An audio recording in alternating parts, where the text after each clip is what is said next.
오늘 본문은 예수님의 첫 번째 두 제자에 대한 이야기입니다. 처음으로 예수를 따르겠다고 나섰던 두 제자의 이야기입니다. 이 두 사람이 예수 그리스도를 만납니다. 어, 아마 이때만 해도 이 만남이 이들의 운명을 어떻게 바꿀 거라고 그렇게 생각하지 못했을 겁니다. 이들이 예수 그리스도를 만났을 때 이전과는 완전히 다른 새로운 운명이 시작됐습니다. 잘 아시겠지만 이들은 12제자 중에 한 명이 됐고요. 그리고 나중에 사도라고 불리는 그런 위대한 인생을 살게 됐습니다.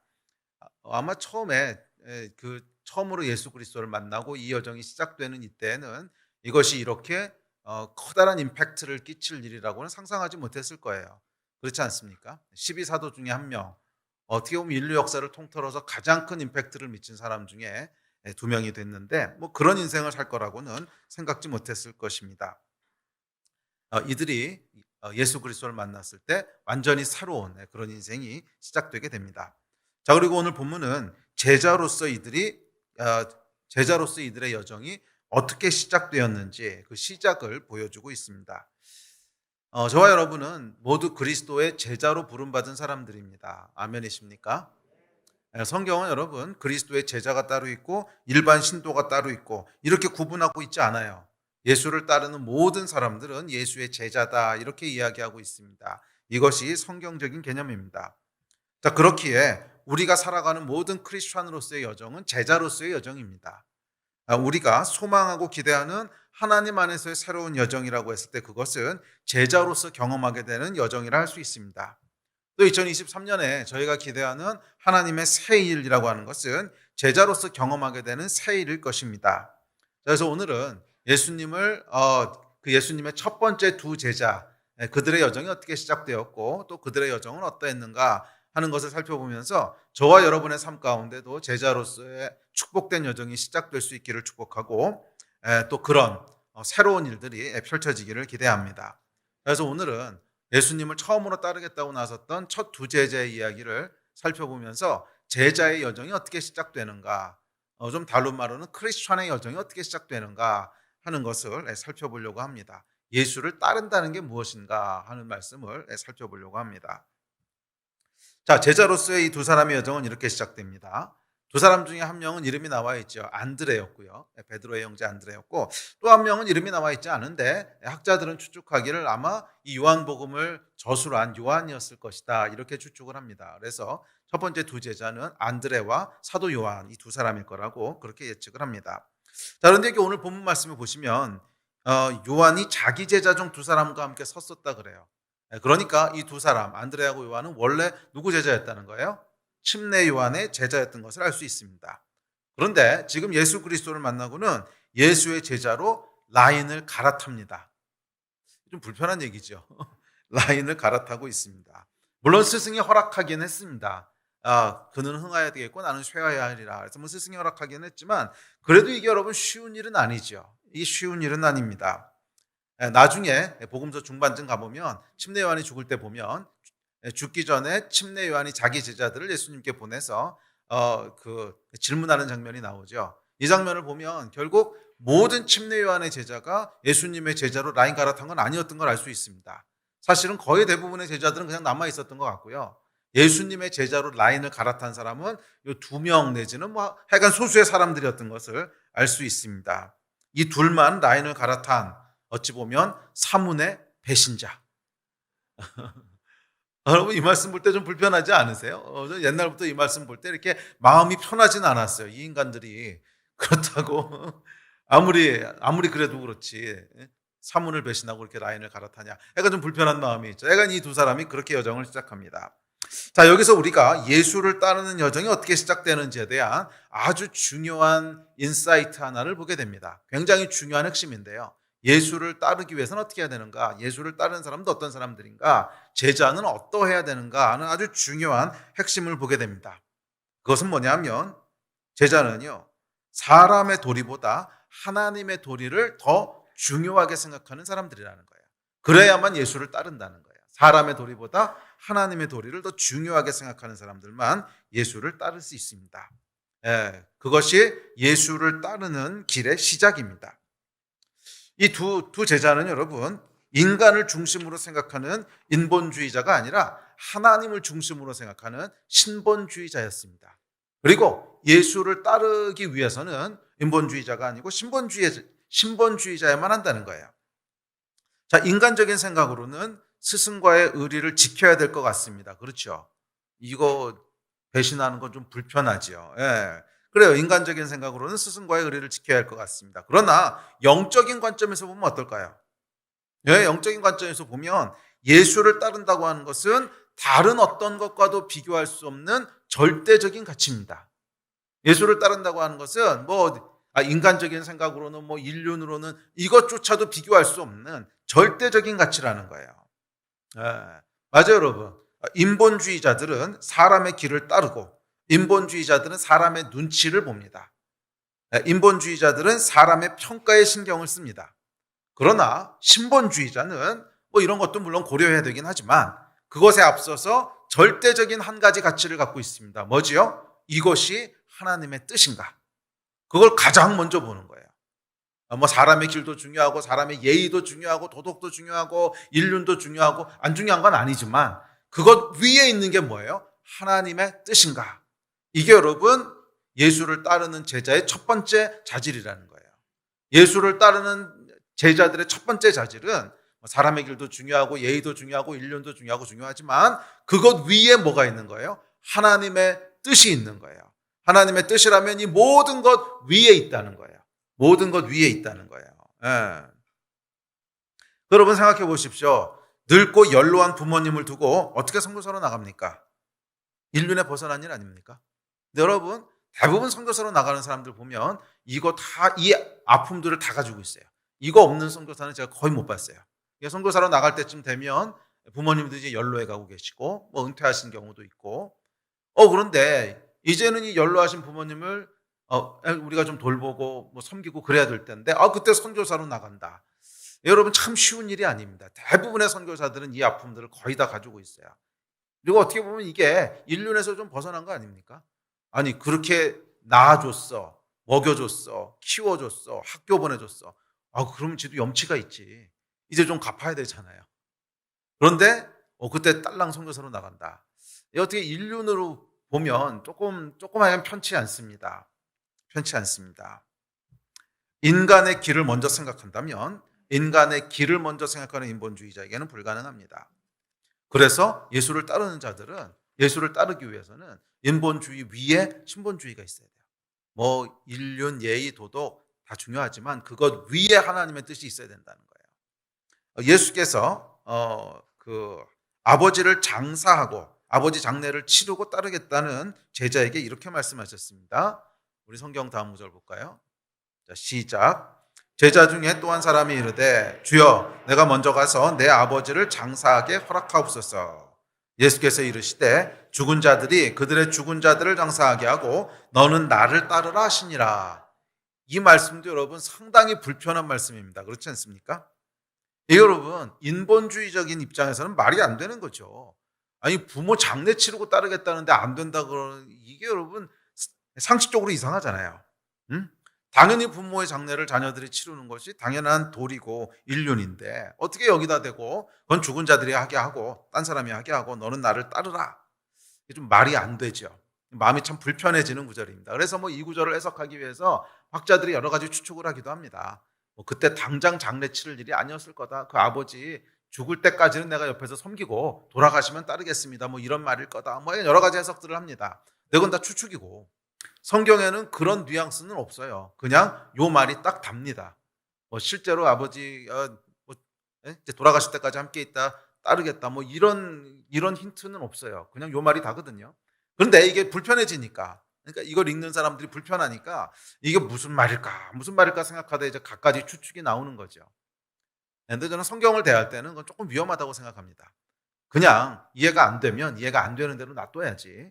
이해가 안 된다고 해서 성경에 전혀 없는 말을 그런 식으로 해석을 하면 진짜 성경에서 하고자 하는 메시지를 잘못하면 놓치게 되겠죠.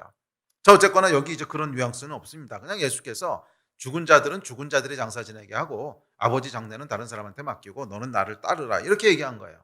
그거 장례 얼마나 걸린다고? 잠깐 하고 오면 되는 거죠. 물론 여러분, 이 말씀이 막무가내로 인륜을 무시하고 종교적인 데 열정을 내라 하는 뜻은 아닙니다. 절대 아닙니다. 최선을 다해서 지켜야 되는 것이 크리스천의 도리입니다. 당연히 예의를 지켜야 되고, 당연히 우리가 해야 될 도리를 다 해야 되고, 그것이 당연한 크리스천의 도리입니다. 예수께서도 그렇게 말씀하셨습니다. 인륜을 막무가내로 무시하는 자들에 대해서 경고하셨어요. 다음 구절 한번 볼까요? 자, 시작. 모세는 내 부모를 공경하라 하고 또 아버지나 어머니를 모욕하는 자는 죽임을 당하리라 하였거늘 너희는 이르되 사람이 아버지에게나 어머니에게나 말하기를 내가 드려 유익하게 할 것이 고르반 곧 하나님께 드림이 되었다고 하기만 하면 그만이라 하고 예수님께서 질책하셨어요.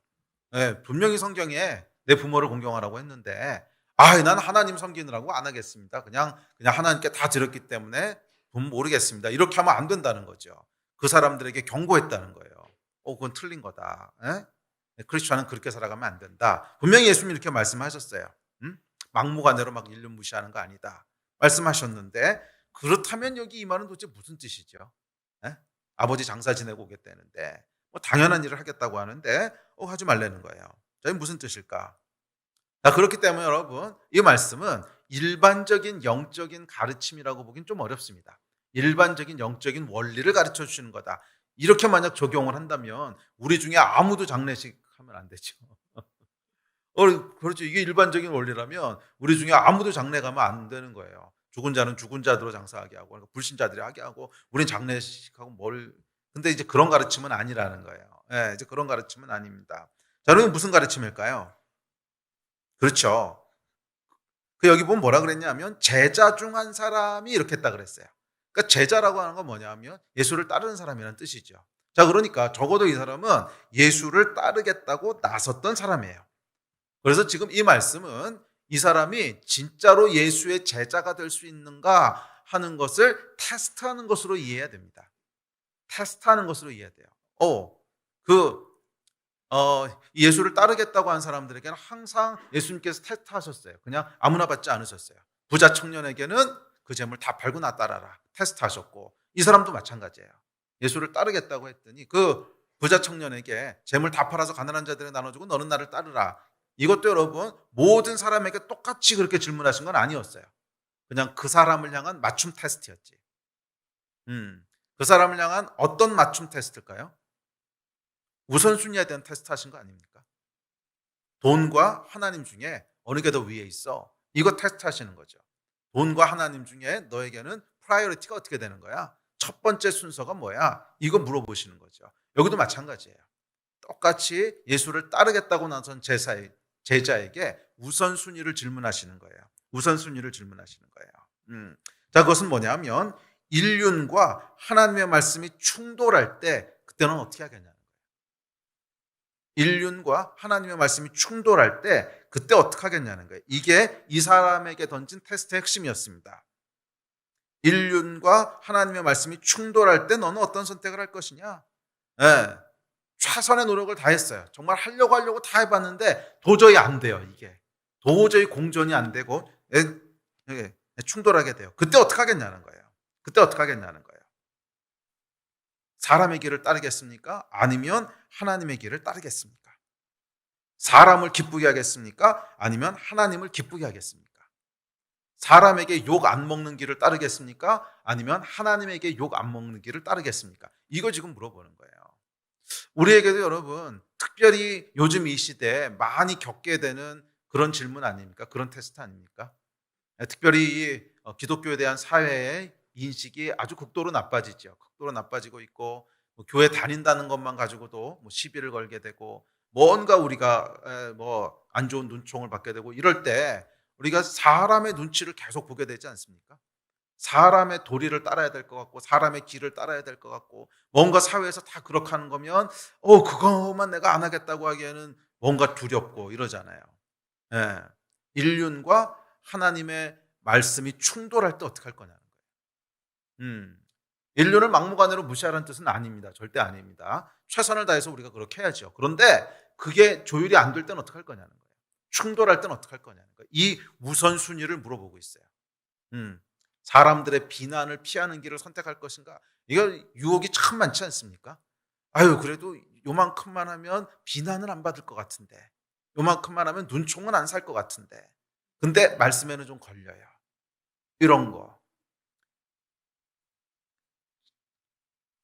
제자로 따르겠다는 사람에게 예수님께서 이거 딱 집어 테스트 하시는 거예요. 딱 집어 테스트 하시는 거예요. 사람의 길을 따를 것이냐, 하나님의 길을 따를 것이냐. 사람의 비난을 피하는 길을 선택할 것이냐, 아니면 하나님의 비난을 피하는 길을 선택할 것이냐. 이거 정확하게 물어보시는 거예요. 그리고 첫 두 제자도 마찬가지였어요. 사실 사문을 배신하고 예수의 제자로 간다고 하는 것은 사람들에겐 비난받을 만한 일이죠. 그때 사람들이 예수가 뭐 하나님의 아들인 걸 알기나 합니까? 모르죠. 그건 나중에 십자가에서 죽으시고 부활하시고 난 다음에야 그렇구나 하고 알게 된 거지. 이때는 침례 요한도 떠올랐던 종교 지도자고, 예수 그리스도는 또 다른 곳에서 떠오르고 있는 또 하나의 라이징 스타거든요. 사람들 볼 때는 이게 뭐 줏대 없는 놈처럼 보이는 거 아닙니까? 요한의 제자라고 따라갈 때는 언제고, 조금 더 예수님께서 이렇게 떠오르는 것 같으니까 촥 라인을 갈아타가지고 절로 가는.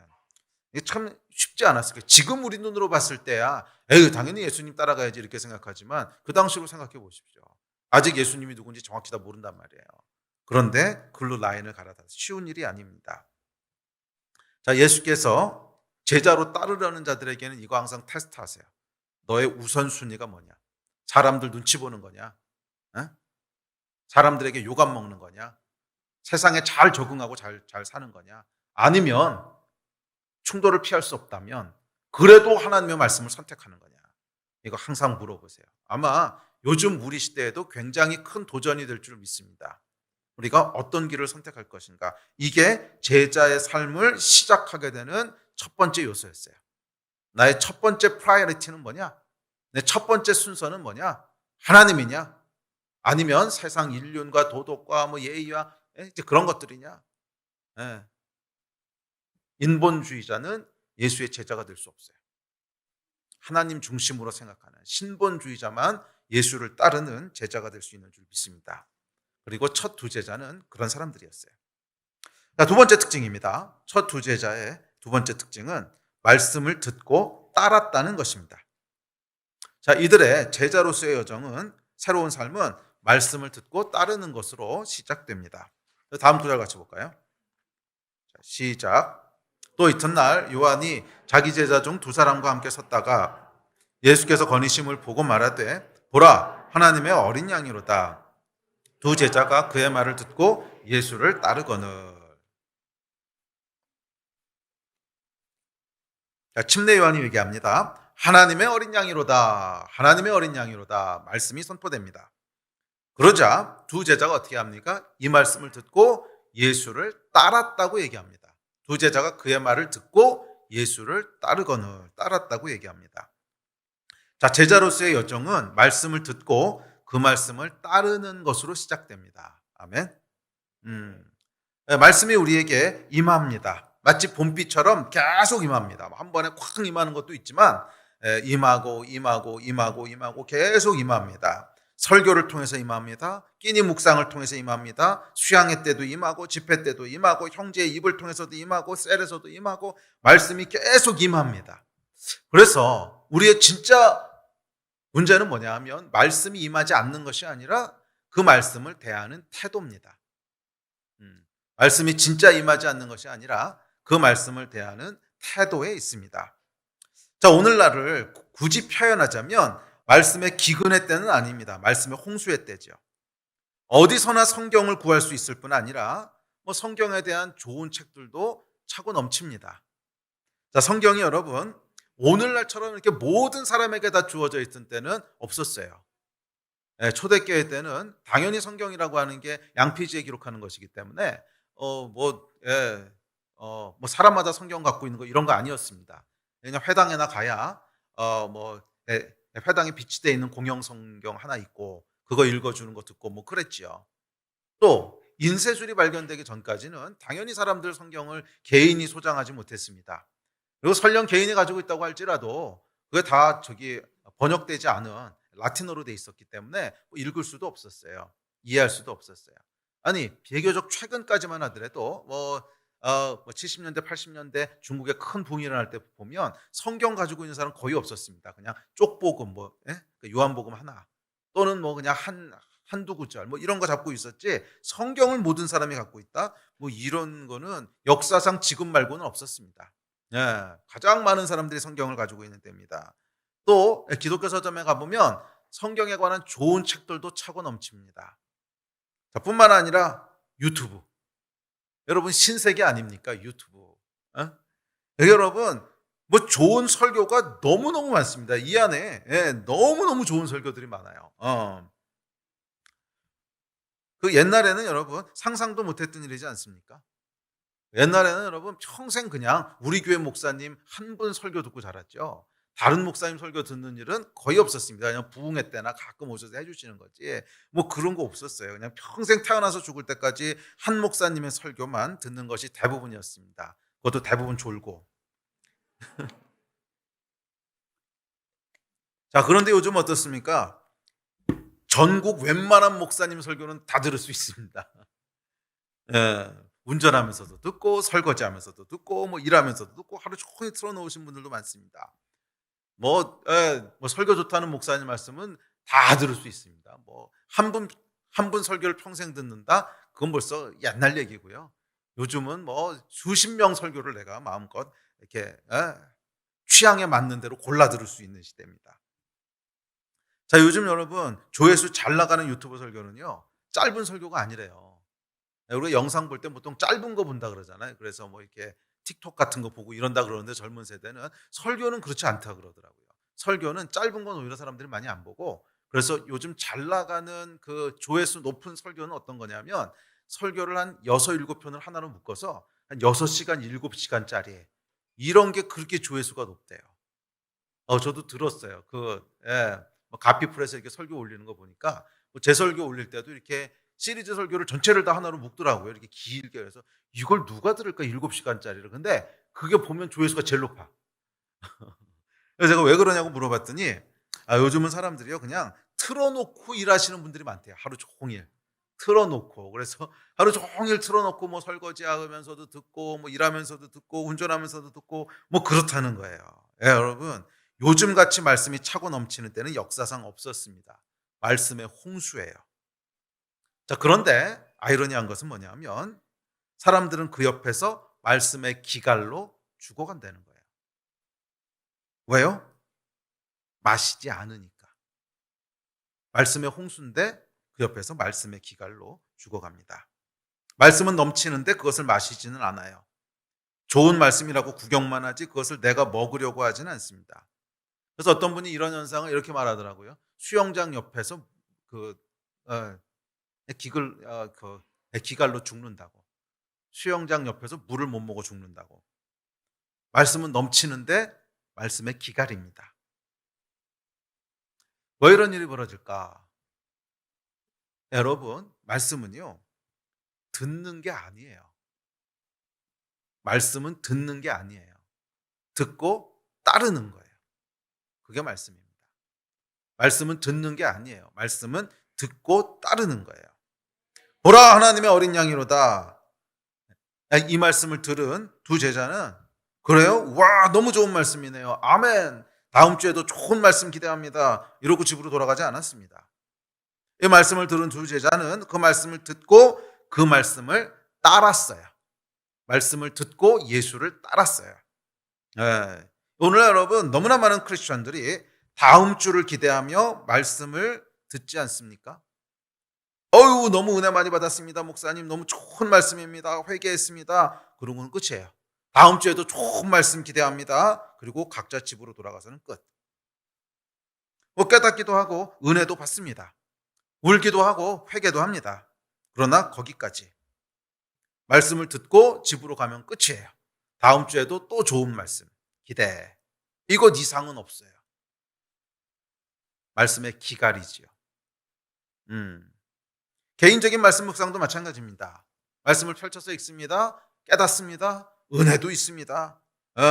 울기도 하고 회개도 합니다. 그런데 성경을 딱 덮으면 거기까지. 내일도 또 새로운 은혜를 아멘. 그러고 끝나는 거예요. 이래서는 아무 역사도 일어나지 않습니다. 말씀은 여러분 듣는 게 아니에요. 듣고 뭐 하는 거라고요? 따르는 거예요. 제자는 말씀을 듣는 사람이 아닙니다. 제자는 다음 주에도 은혜를 이런 사람이 아닙니다. 제자는 말씀을 듣고 그 말씀대로 따르는 사람입니다. 예수를 따르는 제자로서의 여정은 말씀을 듣고 따르는 것으로 시작됐습니다. 예수님의 첫 두 제자, 이 제자들의 여정이 어떻게 시작됐어요? 침례 요한을 통해서 선포된 하나님의 말씀을 듣고 따르는 것으로 시작됐습니다. 여러분은 어떠십니까? 말씀을 듣는 사람이십니까? 아니면 듣고 따르는 사람이십니까? 제자로서의 여정을 가기 원한다면, 이것이 제자란 표현이 오해가 있을 수 있다면 크리스천으로서의 여정, 예수 믿는 사람으로서의 여정, 그 여정을 시작하기 원한다면 말씀을 듣는 것으로는 충분치 않습니다. 말씀을 듣고 어떻게 해야 돼요? 따라야 돼요. 말씀을 듣고 따를 때 크리스천으로서의 여정, 제자로서의 여정, 그리고 새로운 여정이 시작되는 줄 믿습니다. 아멘. 자, 그렇다면 말씀을 듣고 따른다는 것은 구체적으로 무슨 의미일까? 말씀을 듣고 따른다는 것은 구체적으로 무슨 의미일까? 자, 첫째, 말씀을 듣고 따른다는 것은 그 말씀이 맞는지 확인하는 것부터 시작됩니다. 그 말씀이 맞는지 확인하는 것부터 시작됩니다. 요한의 말씀을 들은 두 제자가 말씀을 확인합니다. 다음 구절입니다. 시작. 예수께서 돌이켜 그 따르는 것을 보시고 물어 이르시되 무엇을 구하느냐? 이르되 랍비여 어디 계시오니까 하니, 랍비는 번역하면 선생이라. 예수께서 이르시되 와서 보라. 그러므로 그들이 가서 계신 데를 보고 그날 함께 거하니 때가 10시쯤 되었더라. 보라 하나님의 어린 양이로다. 그랬더니 그래요? 아멘, 좋은 말씀이네요. 그리고 집으로 돌아가지 않았어요. 이 제자들이 예수께 와서 묻습니다. 어디 계십니까? 찾아갔습니다. 하루를 같이 머물렀습니다. 확인한 거죠. 정말 우리 스승이 말한 것처럼 하나님의 어린 양인가? 메시아인가? 진짜로 확인한 거예요. 물어보고 찔러보고 확인한 거예요. 그리고는 41절에 보면 이렇게 얘기합니다. 시작. 그가 먼저 자기의 형제 시몬을 찾아 말하되 우리가 메시아를 만났다 하고, 메시아는 번역하면 그리스도라. 자, 이 사람의 결론이 뭐였어요? 우리가 메시아를 만났다 확인했다는 거잖아요. 스승이 말하기를 보라 하나님의 어린 양이로다. 정말인가? 찾아가서 하루를 같이 머물렀어요. 하루같이 머물러서 뭐 했겠어요? 계속 대화하고 물어본 거 아니겠습니까? 정말입니까? 당신은 어떤 분이십니까? 왜 그렇습니까? 어떻게 행동하시는지, 어떤 분이신지 계속 찔러본 거예요. 이리 찔러보고 저리 물어보고 이렇게 알아보고, 그리고 나서 확인한 거예요. 확인했으니까 우리가 메시아를 만났다 이러고 결론을 내린 거죠. 이게 먼저 있어야 돼요. 이게 먼저 있어야 돼요. 말씀을 듣고 깨닫고 그리고 은혜가 있으십니까? 그렇다면 먼저 확인하십시오. 그게 정말 하나님의 말씀인지, 그게 나에게 주시는 말씀인지, 실제로 정말 확인하라고 하는 건 뭐냐면, 당연히 성경에 기록되어 있는 말씀은 하나님의 말씀이지 다른 거겠습니까? 그렇지만 이게 진짜로 하나님의 말씀을 확인하라는 건 뭐냐면, 이 말씀이 하나님이 능력으로 말씀하신 살아계신 하나님의 말씀인지 확인하라는 거예요.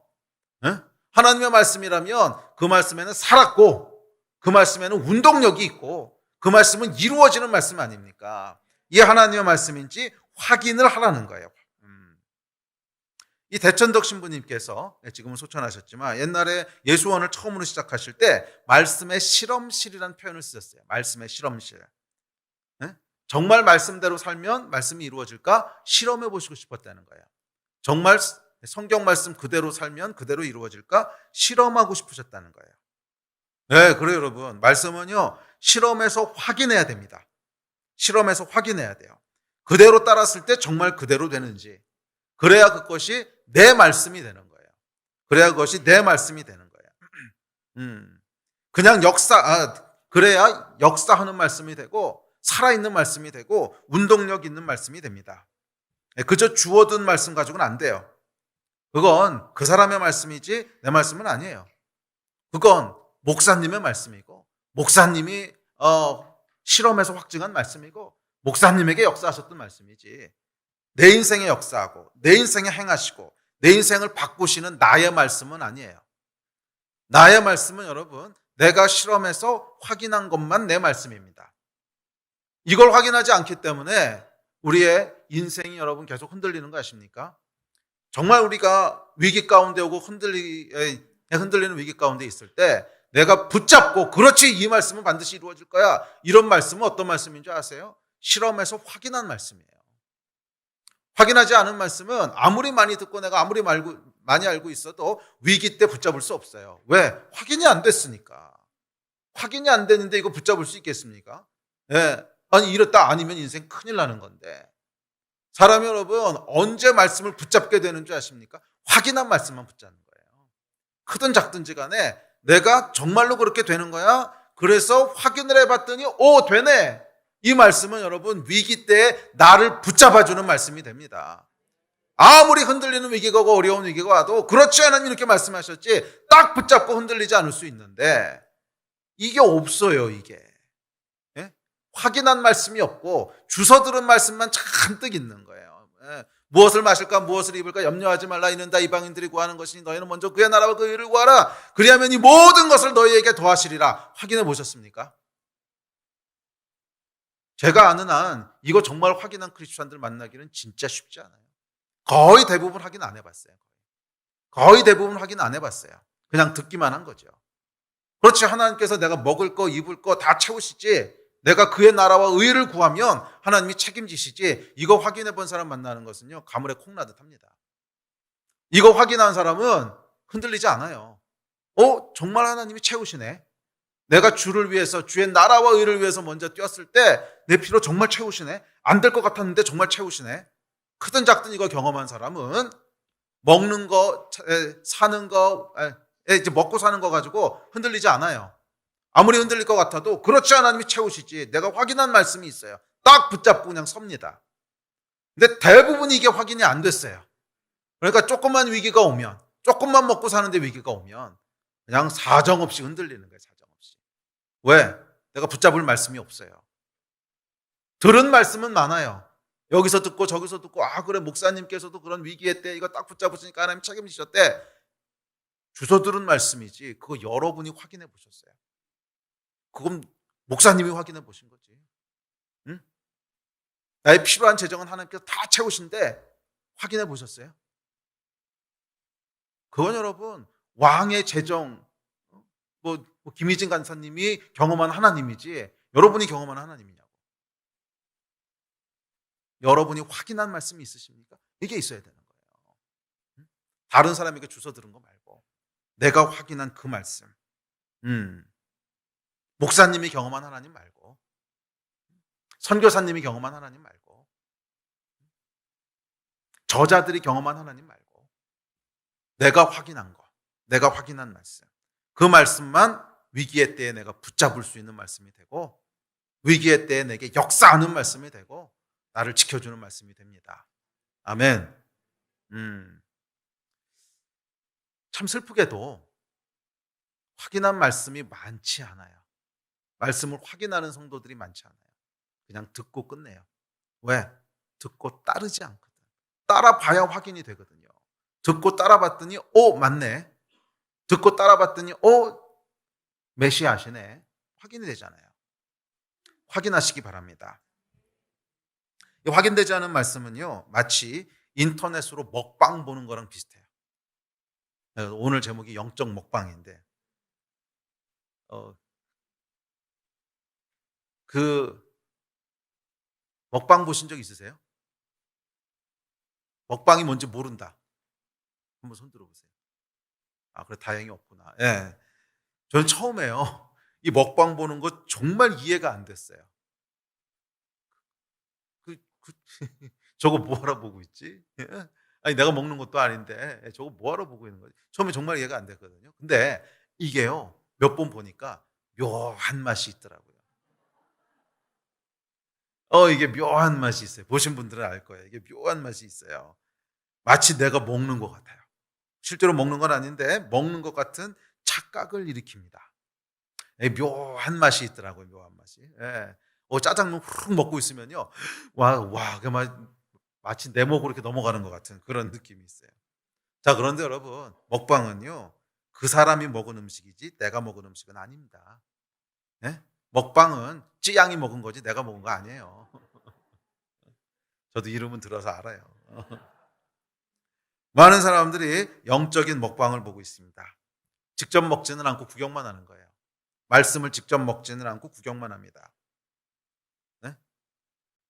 선교사님이 먹는 거 구경하고, 목사래. 목사님이 먹는 거 구경하고, 직접 먹지는 않고 먹는 거 구경만 해요. 아니요, 여러분. 그건 목사님이 먹은 말씀이죠. 여러분이 먹은 말씀이 아닙니다. 그건 선교사님이 먹은 말씀이죠. 여러분이 먹은 말씀이 아닙니다. 아유, 목사님 데스티니 책 보고 은혜 많이 받았습니다. 뭐 이런 말씀도 가끔 듣습니다. 뭐 감사합니다. 은혜 안 받는 것보다 받는 게 좋은 거죠. 자, 그런데 그 다음은 뭐예요? 그 다음은 뭡니까? 나의 말씀에 대한 이야기가 있어야 될 거 아니에요. 데스티니 이야기는 제가 먹은 나의 하나님에 대한 말씀이고, 여러분이 먹은 말씀은 뭡니까? 그 다음 스토리가 있어야죠. 아니, 그렇지 않고, 이 목사님 데스티니 간증 은혜 많이 받았습니다. 먹방이죠, 먹방. 이 목사님 말씀을 맛있게 드시는 거 보니까 너무 좋네요. 그래서 뭐 어쩌라고. 그건 제가 먹은 음식이지 여러분이 먹은 음식이 아니라는 거예요. 여러분이 먹은 말씀에 대한 이야기가 있어야 될 거 아닙니까? 그 말씀을 먹었더니 하나님께서 이렇게 역사하셨어. 이 이야기가 나와야 되잖아요. 이게 여러분의 말씀인 줄 믿습니다. 그렇지 않다면 그건 그냥 영적 먹방일 뿐입니다. 여러분은 여러분의 말씀을 가지고 계십니까? 확인된 말씀을 붙잡고 있습니까? 말씀을 듣고 따라갔더니 진짜 그렇게 되었더라. 이 확인된 말씀이 몇 구절이나 있으십니까? 그게 우리의 인생을 좌지우지하는 거예요. 위기의 때에 내가 붙잡을 말씀, 나에게 역사할 말씀, 새로운 일을 일으키실 말씀은 확인된 말씀이지 그냥 주워 들은 말씀은 아니에요. 그것은 붙잡을 수 없어요. 확인이 안 됐으니까. 여러분의 말씀을 먹으시기를 주의 이름으로 도전하고 축복합니다. 자, 둘째. 말씀을 듣고 따른다는 것은 움직이는 것입니다. 그 말씀에 순종하는 것입니다. 이 제자들은 여러분, 그렇구나. 정말 하나님의 어린 양이시구나. 그러고는 그냥 앉아있지 않았어요. 그러면 적극적으로 움직여서 따라갔어요. 자, 말씀을 듣고 따라간다고 하는 것은 움직이는 것, 즉 순종하는 것을 의미합니다. 말씀이 확인됐다면 이제 그 말씀을 순종하십시오. 따라서 순종하십시오. 삶을 구체적으로 조정하고 시간도 내고 재정도 투자하고 그래서 움직이는 거예요. 제자들은 여러분 예수를 따라서 움직였습니다. 삶을 조정했습니다. 그렇죠? 삶을 조정했어요. 시간을 들였어요. 재정도 썼어요. 이게 말씀을 따르는 거예요. 아멘. 말씀은 순종할 때 실제로 삶을 움직일 때 비로소 내 것이 됩니다. 앞서 얘기했지만 먹방만 보고 있지 말고 실제로 라면이라도 끓여서 먹으십시오. 뭐 진수성찬 차려놓는 거 먹방 보는 것보다 라면 한 봉지라도 끓여 먹는 게 내 겁니다. 아멘. 누워서 먹방만 보면서 와 맛있겠다, 와 엄청난 요리다, 백종원 만사해 뭐 이러고 있어봐야 아무 소용없습니다. 그건 백종원의 음식이지 여러분의 음식은 아니에요. 움직이십시오. 침대에서 일어나서 부엌에 가서 뭐 김치덮밥, 김치볶음밥 하나라도 직접 만들어서 먹으십시오. 이 순종, 이 액션이 그 음식을, 그 말씀을 진짜가 되게 합니다. 백종원의 덮밥이 아니라 내 덮밥이 되게 합니다. 한 젓가락이라도 그렇게 먹는 것이 먹방 100번 보는 것보다 훨씬 진짜입니다. 엄청난 말씀의 비밀을 깨닫는 것보다 천국의 놀라운 계시를 경험하는 것보다 한 구절이라도 직접 움직여서 순종하는 것이 진짜입니다. 뭐 놀라운 하나님의 계시를 깨닫고 뭐 엄청난 말씀은 어쩌고 아니요, 다 거품이에요. 다 거품이에요. 한 구절이라도 한 소절이라도 말씀을 듣고 순종하는 것이 진짜죠. 그 말씀만 내 거죠. 그 말씀만 내 거죠. 많은 사람들이 여러분 먹방 보면서 그게 자기가 음식 먹었다고 생각을 해요. 먹방 보면서 먹었다고 생각을 해요. 아니요, 여러분. 그것은 지식만 늘어가는 것이지 먹은 건 아니에요. 말씀을 진짜 먹는다고 하는 것은 그 말씀에 순종하는 것인 줄 믿습니다. 스스로 속이지 마십시오. 스스로 속이지 마십시오. 성경은 이렇게 얘기합니다. 다음 구절 시작. 이와 같이 행함이 없는 믿음은 그 자체가 죽은 것이라. 어떤 사람은 말하기를 너는 믿음이 있고 나는 행함이 있으니 행함이 없는 내 믿음을 내게 보이라. 나는 행함으로 내 믿음을 내게 보이리라 하리라. 아, 허탄한 사람아, 행함이 없는 믿음이 헛것인 줄을 알고자 하느냐? 영혼 없는 몸이 죽은 것 같이 행함이 없는 믿음은 죽은 것이니라. 아멘. 이 말씀을 여러분 기억하시기 바랍니다. 움직여 순종함이 없는, 듣기만 하는 말씀은 헛된 거라는 거예요. 아무 소용없는 거라는 거예요. 속지 말라는 거예요. 먹방이라는 거예요. 말씀은 움직여서 순종할 때, 그때 비로소 진짜가 되는 줄 믿습니다.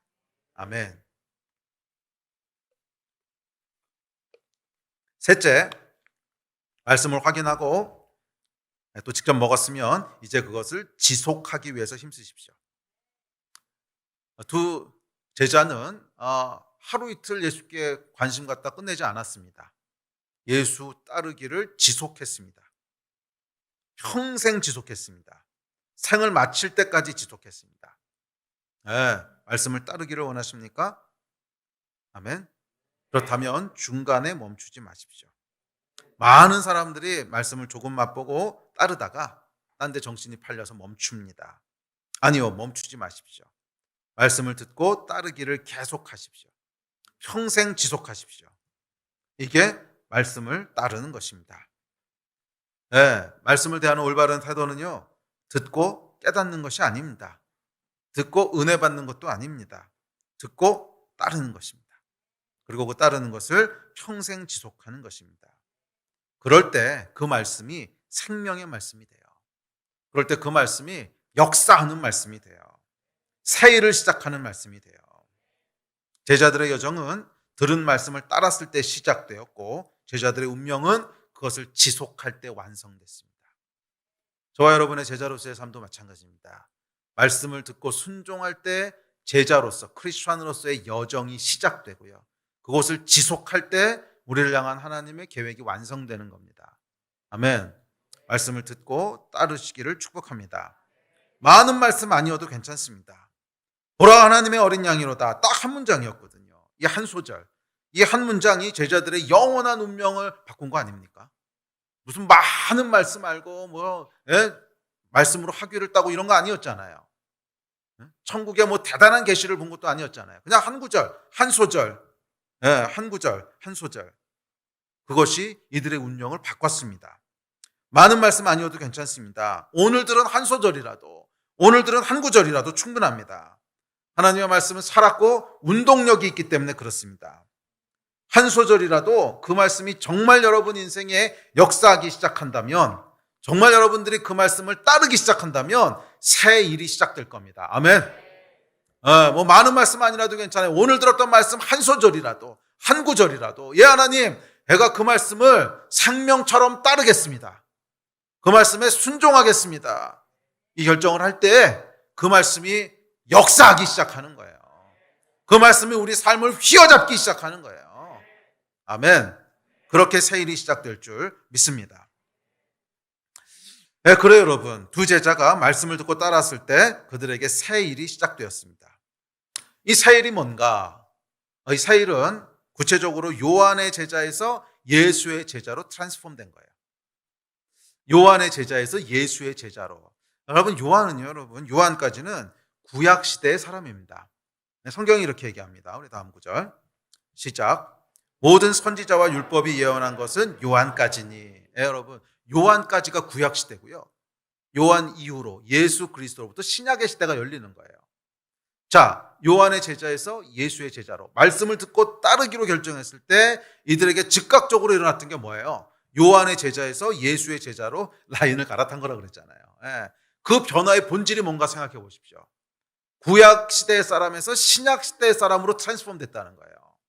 자, 구약 시대의 사람은 무슨 뜻입니까? 구약은 여러분, 말씀이 아직 실현되기 이전이에요. 그러니까 구약의 말씀은 뭐냐면 약속의 말씀이긴 한데 아직 실현된 말씀은 아니에요. 그러니까 구약에서의 말씀은 그냥 글자고 그냥 약속일 뿐이에요.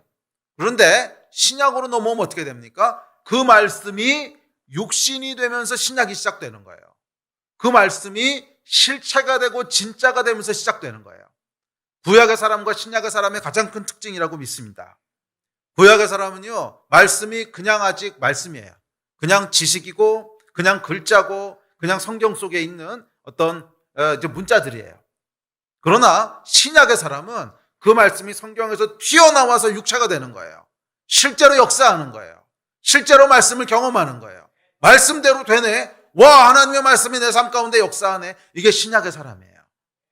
말씀을 듣고 따랐던 이 제자들에게 새 일이 시작되는데 어떤 새 일입니까? 구약에서 신약으로의 트랜스폼이 일어나는 거예요. 우리 개인의 삶도 그렇습니다. 요한의 제자에 머무는 사람이 있습니다.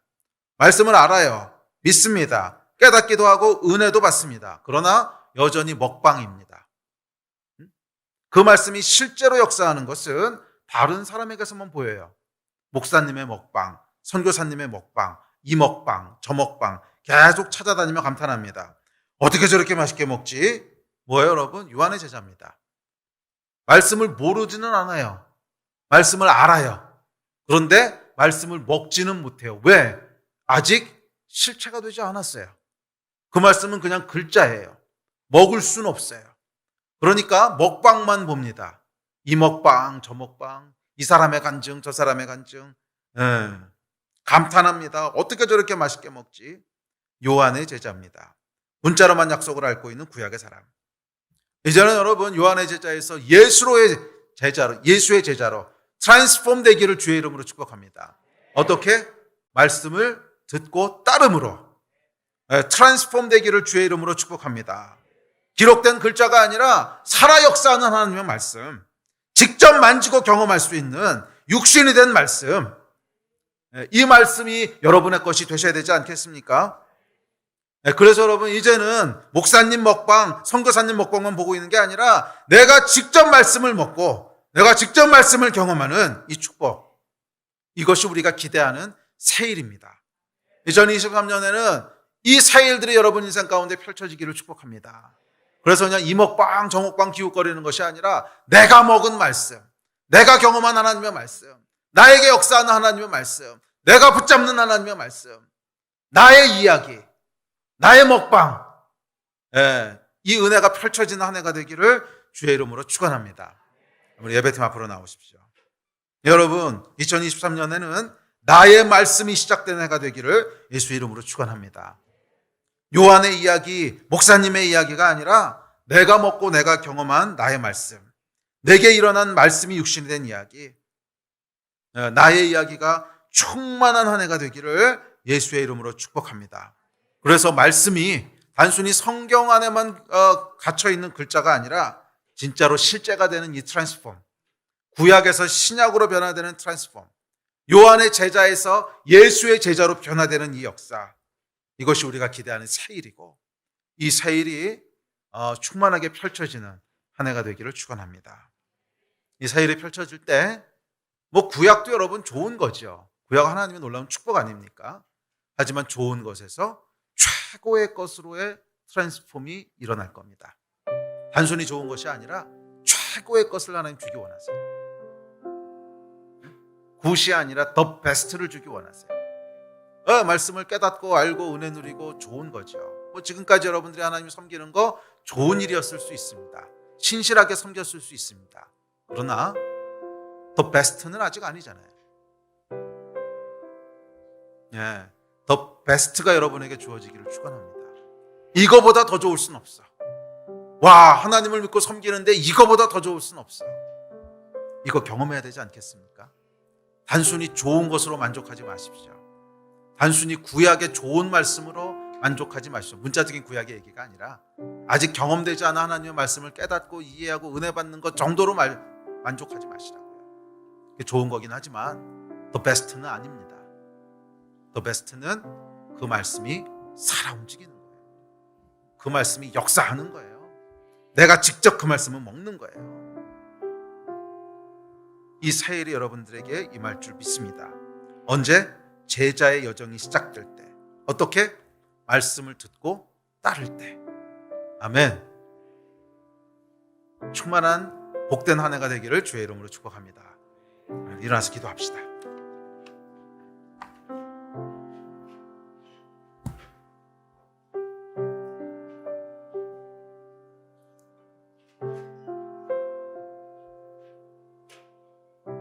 말씀은 여러분 듣는 게 아닙니다. 듣고 따르는 것입니다. 듣고 따르는 것입니다. 말씀 먹방은 이제 그만 봅시다. 말씀 먹방은 그만 봅시다. 내가 먹어야 되지 않겠습니까? 많은 구절? 아니요, 그렇게 많은 구절 아니라도 돼요. 이 중국 가정교회 여러분 큰 부흥이 일어날 때 어마어마한 부흥이 일어나지 않았습니까? 70년대 80년대 그 부흥이 여러분 말씀에 양이 많아서 부흥이 일어난 줄 아십니까? 아니요, 여러분 성경 가진 사람도 거의 없었고요. 그냥 순회 전도자들이 이렇게 복음 전하면서 다녔는데 성경을 어떻게 나눠줍니까? 그 넓은 땅에 그냥 쪽복음들 말씀 한두 구절 전해준 거 그냥 그 전에 들은 말씀 받아 적어놓고 그 말씀 붙잡고 그 말씀대로 살려고 순종했을 때 거기에 놀라운 부흥이 일어났던 것 아십니까? 말씀의 양이 중요한 게 아니에요. 아무리 많은 말씀의 양을 봐봐야 뭐합니까? 먹방 아무리 많이 본다고 여러분의 배가 부릅니까? 라면 하나라도 끓여 먹어야 내게 되는 거죠. 오늘 들은 말씀 한 구절 충분합니다. 한 소절이면 충분합니다. 그 말씀이 내 것이 되게 해주십시오. 그 말씀이 내게 되게 해주십시오. 어떻게? 순종함으로. 듣고 순종함으로. 하면 우리 같이 기도합시다. 예, 주님, 말씀이 내 것이 되는 한 해가 되기를 원합니다. 한 소절이라도 듣고 순종하게 싸우니 그 말씀이 내 것이 되는 은혜가 있게 하여 주십시오. 말씀을 따르는 한 해가 되기를 간절히 소원합니다. 성령님 역사하시고 도우셔서 남의 먹방을 보는 것이 아니라 내가 말씀을 먹는 은혜가 있게 하여 주시옵소서. 한 소절이라도 나의 말씀이 되기를 소원합니다. 아멘. 이 마음 가지고 우리 주여 세 번 부르짖고 합심해서 기도하시겠습니다.